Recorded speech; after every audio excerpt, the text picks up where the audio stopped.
Greetings, fellow sinners. This is going to be my response to the second act of the Tax the Churches that Freethinker3161 just recently posted.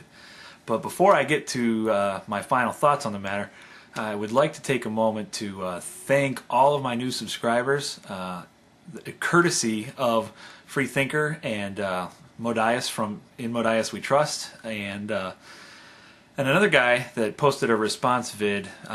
His name is PluralOfEverything, and his response to me was pretty cool. I appreciate it. I'm grateful, and between you guys, my subscriber base has just about tripled.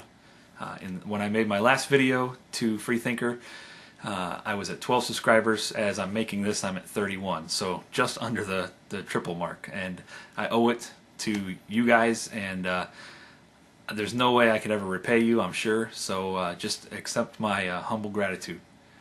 On with my response. Alright, Freethinker, I was impressed with your response. You stuck to your guns, very John Wayne style of you. I'm a big John Wayne fan, so absolutely, I respect that a lot. Here's where I'm going to part ways with you. You said that you wanted the property tax, and okay, I'm going to grant you, okay, if you want to tax the church, I say not the property tax. How about sales tax? Churches buy a lot of stuff, and they're exempt from those taxes too.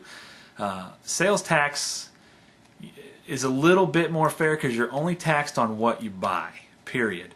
Property tax keeps rolling and increases every year, and as long as you want to own your piece of property, that tax can increase.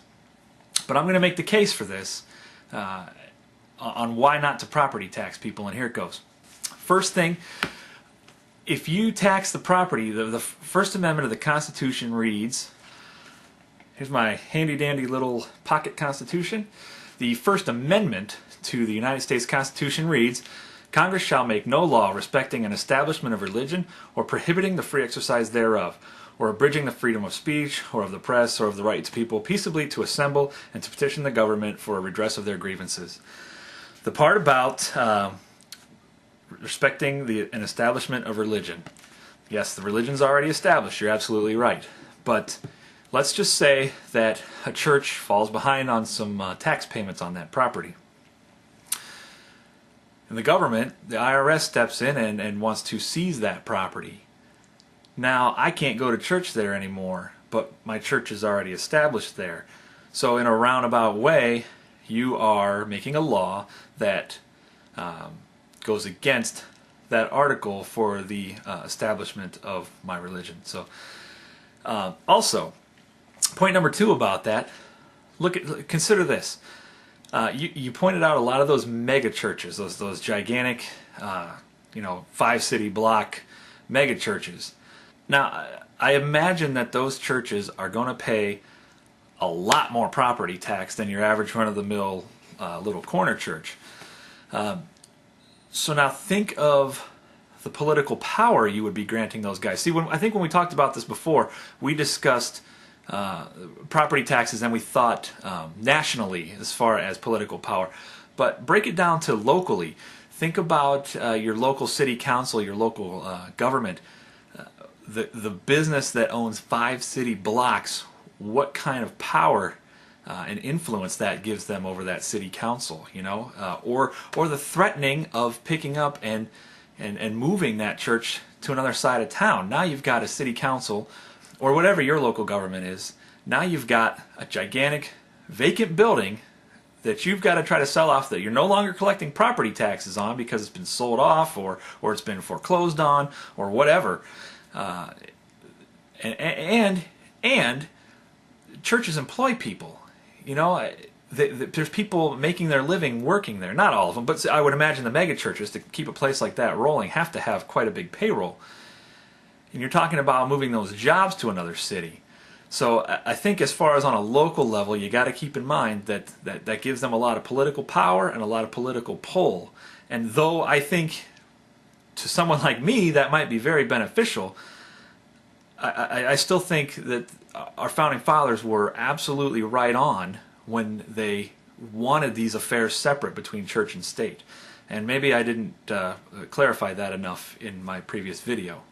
So thinking locally, you're going to give a church a lot of power. Another point, I'm sorry, I took notes instead of copying and pasting people's vids. PluralOfEverything asked me, how does taxing a church break the separation of church and state? I think I just touched on that a little bit, but he made mention of there's already basic fundamental laws like polygamy and what else did he say? He didn't. You know what? He didn't mention this, but I'll mention it. Bill Clinton signed into law the Female Genital Mutilation Act, or also known as female circumcision. That a lot of other religions out there rely on that. Mine doesn't. But we've made that law that in essence kind of infringes on that belief of their church, or I'm not going to research what religion that is. I just know that it happens. But my feeling is that when you want to make a law that saves people from choices that they don't get to make, in this case the female circumcision was saving young girls from getting a part of their body cut off without their choice, which, if you check out some of my favorited videos, you'll see that I also agree it should not be done to males. Back on topic, human sacrifices he also mentioned. Let's keep in mind that you're infringing on people's basic human rights there. Regardless of what your religion is, you can't infringe on people's basic human rights, and there is no basic human right to taxation. Also, while I'm talking about PluralOfEverything, he made mention of the beginning of my video where I said, "Greetings, fellow sinners." He said there's no such thing as sin, so he's not a fellow sinner. So I guess either A, I wasn't talking to him, or we have a different definition of the word sin. Depending on which online dictionary you go to, definition I found for sin is a transgression, especially a willful or deliberate violation of some religious or moral principle. If you've ever broken any moral principle, you've ever lied, you've ever stolen, you too, buddy, are a sinner. And you know, I doubt you lived a sinless life. So I'm going to happen to like that intro. I just came up with it before that last video, and I'm going to keep using it because you know, I'm saved. I believe in Jesus. I've given my life to Jesus, but I'm also still a sinner, and I'll never deny that. And one last thing that I need to address to the PluralOfEverything is that he made mention too that he didn't put it in his video, but he mentioned in a comment that I should apologize to Freethinker3161 for saying that maybe I don't agree with him religiously or philosophically, or I think he's misguided. I think was the exact words that I used. If he was to say that about me, if Freethinker3161 was to say that about me, that maybe we don't agree religiously, or he thinks I'm misguided, I'd be okay with that. That's his opinion, and everybody's entitled to their opinion, and I would feel absolutely no need to make him apologize. But I've used this before, but I'm going to say it again. In the essence of the time that we live in, I'm going to be the change that I want to see. And Freethinker3161, if that comment or anything in my video insulted you in any way, shape, or form, please, again, accept my humblest apology, because you've done more, like I said, for my subscriber base in the last couple days than I've managed to do for myself in the past 3 months. So my humblest apologies. I meant no offense by it, and I'm grateful to you. Okay, so back on the topic of taxes real quick. If you were to, instead of property tax, you were to flop that over to sales tax, which churches are exempt. The 501c3s and churches and synagogues and all religions can be exempt from. I think then you're only taxed on the products and services that you purchase. I think they can't be ever foreclosed upon by the IRS. There can never be that whole mess that would happen with property tax. If they just paid sales tax, I mean, imagine what churches buy. I mean, they buy pews when they build the church, they buy carpeting, they buy paint.